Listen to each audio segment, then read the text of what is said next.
Почитувани, СДСМ неодамна на партиски митинг го промовираше својот кандидат за градоначалник на Велес за престојните локални избори 2013 година. Со повторната кандидатура на Аце Коцевски за градоначалник за Велес, СДСМ покажа две работи. Прво, СДСМ има недостиг на кадри по своите редови и кандидира веќе истручен политичар. Второ, СДСМ нема слух за народот кој веќе еднаш на последните локални избори го казни неодговорното работење на Коцевски. Почитувани, Аце Коцевски е политичар кој имаше можност, како никој друг, да го даде својот придонес за подобар Велес.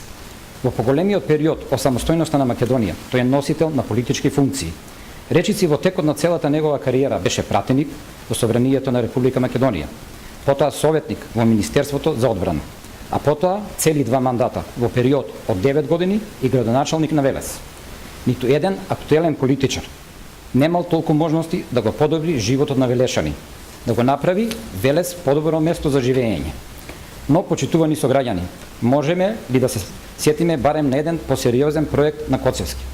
Можеме ли да се подсетиме барем на еден решен проблем во текот на многуте негови мандати, како пратеник или како градоначалник? Секако дека не можеме.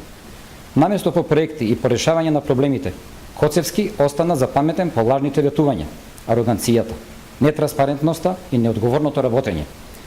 Ке се подсетиме само на неколку примери.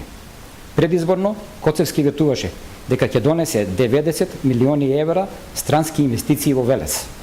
Ветуваше продажба на колцка на француски лор. Па потоа, откако ја доби власта, да тврди дека тоа не е негова надлежност. Уште еден пример за манипулацијата со граѓаните е проблемот со свлечиштето Рамина, кој исто така ветуваше дека ќе орежи, а повторно да тврди дека не е негова надлежност. Неодговорното работење на Коцевски беше забележано и од страна на државниот ревизор. Во извештајот за работата на Коцевски беа нотирани мноштво неправилности и незаконитости, почнувајќи од незаконската набавка на лаптоп компјутери без тендер, преку набавките на нафта за училиштата, па се до неправилности во финансиското работење на самата општина. Коцевски ќе остане запаметен и како единствен градоначалник на Велес, кој не ги почитуваше законите за градежна постапка и градеше дивоградби во Велес. Крајно неодговорно. Велешани еднаш го казнија ваквиот неодговорен однос на Коцевски кон нив. Сега повторно. Коцевски се обидува да се врати во градоначалничката фотелја од чисто личен интерес.